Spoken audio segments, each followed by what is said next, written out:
뉴스야 시작합니다. 정치부 이채림 기자 나와 있습니다. 첫 번째 물음표 볼까요? 네, 첫 번째 물음표는 불장난과 말참견입니다. 네, 이 말참견은 윤석열 대통령이 외신과 인터뷰 중에 대만 관련 언급이 있었는데 그것에 대해서 중국이 쓴 표현이죠? 그렇습니다. 윤 대통령이 최근에 대만 문제와 관련해서 힘에 의한 현상 변경에 절대 반대한다라고 하니까요. 중국이 이를 말참견이라는 표현으로 거칠게 비난을 했는데 이게 외국 정상을 직접 겨냥해 한 발언으로는 상당히 수위가 높았습니다. 解决台湾问题是中国人自己的事，不容他人智慧。 이런 상황에서 대만 문제를 직설적으로 정면으로 거론하는 것은 양국 관계 악화에 기름을 붓는 것입니다. 민주당도 국익이라는 표현을 쓰고 있지만 중국의 국익, 러시아의 국익을 뜻하는 건 아닌지 의심스러울 지경입니다.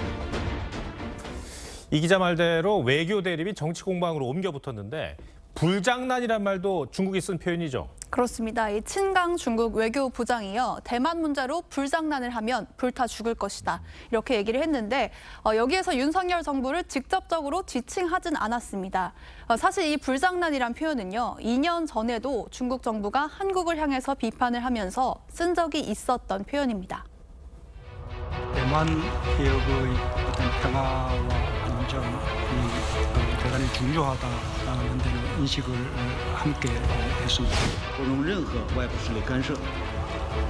我们敦促有关国家在台湾问题上谨言慎行，不要玩火。在台湾问题上玩火者必自焚。 문재인 정부 시절에도 같은 내용을 놓고 강하게 비판을 했군요. 그렇습니다. 이 대만 해협 문제가 좀 본격화된 게 2019년 이 홍콩의 민주화 사태 이후였습니다. 그러고 나서 보신 것처럼 2021년에 문재인, 바이든 두 대통령이 정상회담 후에 공동 성명에서 이 대만 해협과 남중국해 문제를 거론을 하니까 중국에서 한미 양국을 겨냥해서 간섭이다, 불장난이다 이런 반발이 나온 겁니다. 이번엔 참견 말라고 했고 그때는 간섭하지 말라고 했어요. 그때 당시에 국내 반응은 어땠습니까? 네, 당시에 정의용 당시 외교부 장관이요. 이거는 매우 원론적이고 원칙적인 내용만을 공동 성명에 포함시킨 거다 이렇게 설명을 했고요. 당시 야당이던 국민의힘에서는 미국의 중국 견제에 호응한 것은 환영한다면서도 문 전 대통령의 마음이 변한 건지 아니면 미국이 밀어붙여서 할 수 없이 양보한 건지 궁금하다 이런 의문도 제기한 적이 있습니다. 네, 첫 번째 물음표 정해볼까요? 네, 첫 번째 물음표 불장난과 말참견의 느낌표는 외교 실수는 모두의 죽음으로 하겠습니다. 네. 오늘 느낌표는 내치 실수는 선거에서 지면 그만이지만 외교에서 실수는 모두에게 죽음이다라던 존 F 케네디 전 대통령의 발언에서 따왔는데요. 이게 국민의힘과 민주당 모두 자신들이 야당일 때 꼭 인용해온 어록입니다. 정쟁에 나서기에 앞서서 서로의 과거부터 뒤돌아보는 게 어떨까 싶습니다. 알겠습니다. 두 번째 물음표는 뭡니까? 네, 두 번째 물음표는 이정근이 야당 핵심 관계자입니다. 네, 지금 돈봉투 의혹의 발단이 지금 보시는 이제 이정근 전 사무부총장이었죠. 이제 얼마나 영향력이 대단한 사람이었길래 당내 그 지도부 중에 줄줄이 그 핵심 인사들과 연결고리가 있는 것인가 그런 게 참 궁금해요. 네, 이정근 전 사무부총장의 경우에는 그간 대중에게는 잘 알려지지 않았던 인물인 건 맞는데요. 서초 갑에서 치러진 최근 3번의 국회의원 선거에서 모두 민주당 후보로 출마를 했고요. 2018년 지방선거에는 서초구청장 후보로도 도전을 했습니다. 또 송영길 대표 체제가 출범한 이후에는 사무부총장으로 임명되면서 중앙당에서도 활약한 인물입니다. 예. 서초갑이 이제 국민의힘 이제 강세 지역이긴 합니다만 그래도 민주당 내에서 공천 경쟁이 없을 수는 없겠고요. 근데 4번이나 연속으로 공천을 받은 거는 굉장히 드문 사례 아닙니까?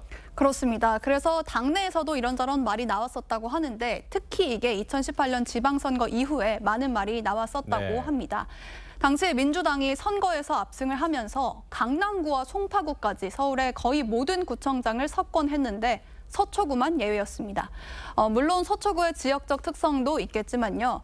이 21대 총선에서도 인근 지역구에서 다른 민주당 후보들은 한 자릿수의 격차로 석패한 것과 비교하면 이정근 전 부총장이 25.7%포인트 차로 패배한 거는 이 개인의 경쟁력이 너무 떨어졌던 거 아니냐, 이런 비판이 당내에서도 나왔었던 겁니다.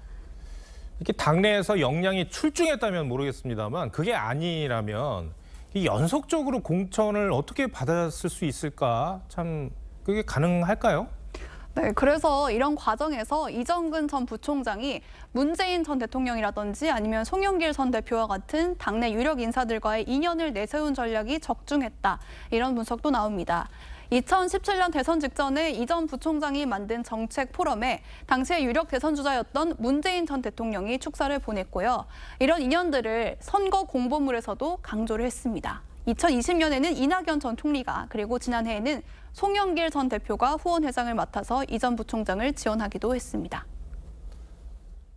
추운 겨울 현장에서 발로 뛰며 고생해 오신 이정근 대표님과 관계자 여러분께 진심으로 감사하다는 말씀을 드립니다. 이정근 후보가 3번이나 여기서 출마해서 낙선해가지고 출마할 때마다 와서 제가 지원 유세를 했는데 이 어려움에도 서초를 떠나지 않고. 당내 마당발은 분명해 보이네요. 알겠습니다. 두 번째 물음표도 정리해볼까요? 네, 두 번째 물음표, 이정근이 야당 핵심 관계자의 느낌표는 동아줄 공천은 그만으로 정리해봤습니다. 네.